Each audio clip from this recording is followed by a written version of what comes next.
Aujourd'hui, c'est le jour des préparatifs et répétitions du mariage de Laura et Maxime. Notre décorateur, Monsieur Benoît, leur vient en aide pour une table de 5 personnes qu'ils multiplieront après selon leur nombre d'invités. Une table pleine d'astuces et pour réaliser tout ça, mettons-nous à l'abri du vent. Moi, j'ai choisi cet endroit-là pour l'interpréter un petit peu comme un conte de peau d'âne, revisité. Donc, qui dit peau d'âne dit magie. Et hop! Et voilà, une jolie table champêtre sur laquelle on va réaliser toute notre farandole d'accessoires. Et voyons voir ce qu'il y a au menu. Couronne de conte et ses photophores glacés, floraison de chaises, boîte surprise qui équipe, manchon de couvert à l'enroulé et les petits plus qui changent tout. Un joli programme. Allez, au fourneau. Qui dit conte dit prince et princesse, donc on va leur confectionner des couronnes à partir de vieilles dentelles et d'une recette de grand-mère qui est l'ensucrage. Pour réaliser ces couronnes et photophores, il vous faut donc de la dentelle, du sucre de canne liquide à moins de 4 € le litre, un gobelet, du scotch, du plastique flexible, des ciseaux et un pinceau. Avec le plastique, réalisez un moule de circonférence pas trop grande sur lequel va venir s'appliquer le ruban. Et pour les photophores, même principe. Donc choisissez la circonférence désirée.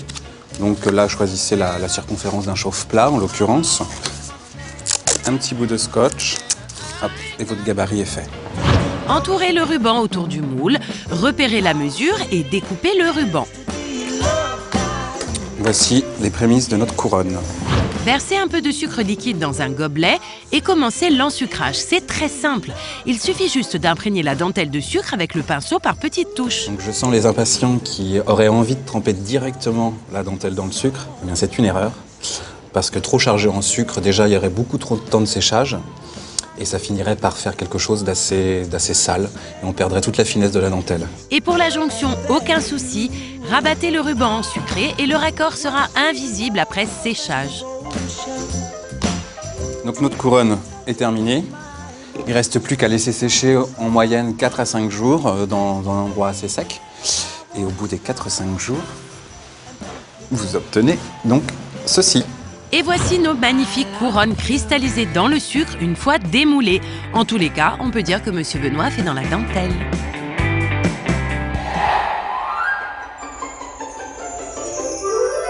Je vais vous montrer comment customiser et habiller un banc tout simple avec du tissu adhésif, histoire de dérigidifier un petit peu la structure du banc et donner un peu plus de poésie et de fraîcheur à cette assise.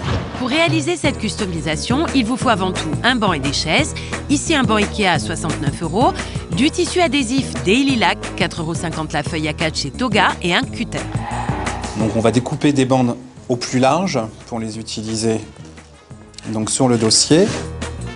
Décollez délicatement, appliquez simplement sur le dossier et collez avec le plat de la main pour une bonne adhérence. Première bande et ainsi de suite. Donc opération relativement simple. Pour les jonctions, inutile de raccorder le motif, ça ne se voit pas une fois terminé. Et pour les découpes, c'est très simple. Prenez un cutter, maintenir le tissu et prendre appui sur le dossier du banc et couper tout simplement ce qui dépasse. Ça, c'est une astuce vraiment simple et efficace qui fait vraiment la différence.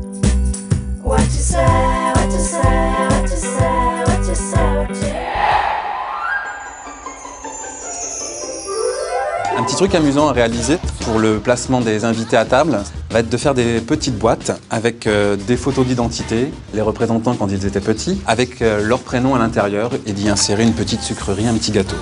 Pour réaliser ces boîtes surprises, vous aurez besoin de boîtes d'allumettes vierges, de colle blanche, de papier à motifs pour décorer le fond des boîtes, des photos de vos invités quand ils étaient petits et leur nom, un pinceau et des ciseaux.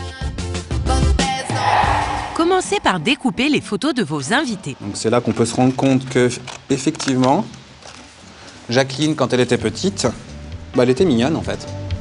Découpez un morceau de papier à motif pour décorer le fond.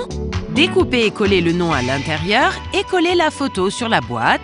Terminez en y glissant un petit présent. Une idée vraiment originale et peu coûteuse. Je sens qu'il y en a qui vont se faire mettre en boîte. Et oui, pas toujours évident d'assumer son physique d'il y a quelques années.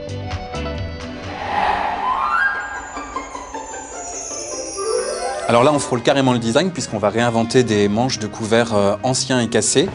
Pour réaliser ces manches de couverts, vous aurez besoin de couverts anciens ou cassés, voire même chinés pour presque rien, de pâte Fimo à 10 € les 350 grammes et d'un four dernier cri et en carton. Magique. Donc c'est très simple, vous façonnez un petit boudin. Il est impératif pour un résultat soigné de travailler sur un support propre et de penser aussi à vous laver les mains. Pour façonner les manches à couvert, laissez libre cours à votre imagination, aussi bien dans les formes que dans les couleurs.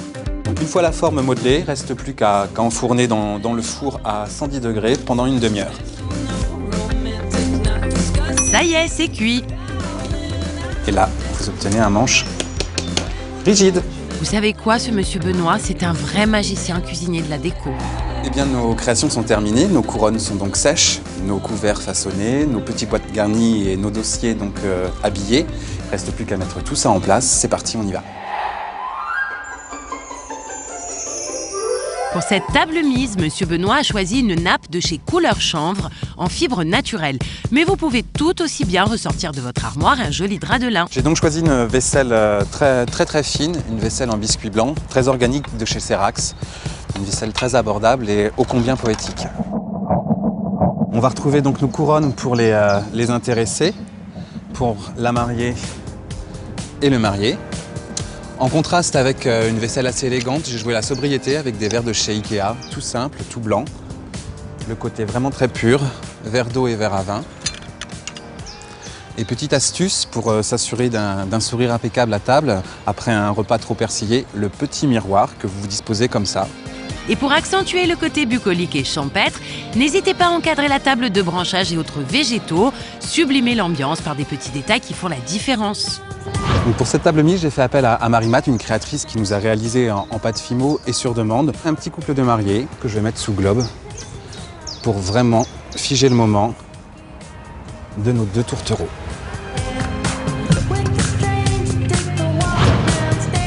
Et la final touch, monsieur Benoît?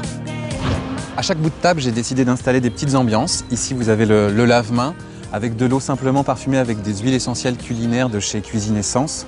J'ai choisi de la fleur de jasmin pour plus de senteur et plus de printemps autour de la table. Et de l'autre côté, vous avez une ambiance plus sucrée où j'ai simplement sucré des petits napperons pour faire un serviteur à sucrerie. Et voilà une table de mariage sur le thème du blanc, mais ô combien délicate et vivante. Une table digne d'un conte où raffinement et simplicité s'unissent pour le meilleur, mais pas pour le pire.